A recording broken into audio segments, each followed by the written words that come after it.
അഭിനയത്തിന് പുറമെ സംരംഭം, എഴുത്ത് തുടങ്ങിയ പല മേഖലകളിലും കഴിവ് തെളിയിച്ചിട്ടവരാണ് മലയാളത്തിലെ പല താരങ്ങളും. മിനി സ്ക്രീനിലേക്ക് വന്നാൽ ആര്യ ബഡായി മുതൽ റെബേക്ക സന്തോഷ് വരെയുള്ള മിനി സ്ക്രീൻ താരങ്ങൾ സ്വന്തമായി തങ്ങളുടെ സംരംഭം കെട്ടിപ്പടുത്തിയിട്ടുള്ളവരാണ്. അതിലാദ്യത്തെയാണ് ആര്യ ബഡായി. ഏഷ്യാനെറ്റിൽ സംപ്രേഷണം ചെയ്യുന്ന ബഡായി ബംഗ്ലാവ് എന്ന ടെലിവിഷൻ ഷോയിലൂടെ പ്രശസ്ത താരമാണ് ആര്യ ബഡായി. പിന്നീട് അവതാരികയായും അഭിനേത്രിയായും തിളങ്ങിയ താരം ബിഗ് ബോസ് മത്സരാർത്ഥിയായതും ശ്രദ്ധിക്കപ്പെട്ടു. ഒരു സംരംഭക കൂടിയാണ് ആര്യ. കാഞ്ചീവരം എന്നാണ് ആര്യയുടെ സാരി സ്റ്റോറിന്റെ പേര്. പാർവതി ആർ കൃഷ്ണ. നടി, അവതാരിക എന്നീ നിലകളിലും പ്രശസ്തയാണ് പാർവതി ആർ കൃഷ്ണ. അടുത്തിടെയാണ് പാർവതി തിരുവനന്തപുരത്ത് വെസ്റ്റേൺ വസ്ത്രങ്ങൾക്കായി ഒരു സ്റ്റോർ തുറക്കുന്നത്. ഫർസ്റ്റ വെസ്റ്റേൺ വിയർ എന്നാണ് പാർവതിയുടെ ഷോപ്പിന്റെ പേര്.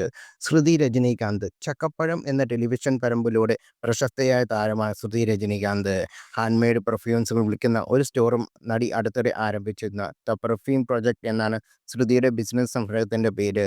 റെബേക്ക സന്തോഷ്. ഏഷ്യാനെറ്റിലെ സീരിയലിലൂടെ ബാലതാരമെത്തി ഇപ്പോൾ ഏഷ്യാനെറ്റിലെ തന്നെ ജനപ്രിയ സീരിയലുകൾ ഒന്നായ ചെമ്പനീർ പൂവിലെ കേന്ദ്ര കഥാപാത്രത്തെ അവതരിപ്പിക്കുകയെന്ന താരമാണ് Rebecca Santhosh. Casual wear, Banaras സാരികൾ, എത്നിക് വിയർ തുടങ്ങിയ വസ്ത്രങ്ങൾക്കായി 3 വ്യത്യസ്ത ബ്രാൻഡുകളാണ് റെബേക്ക സ്വന്തമായിട്ടുള്ളത്.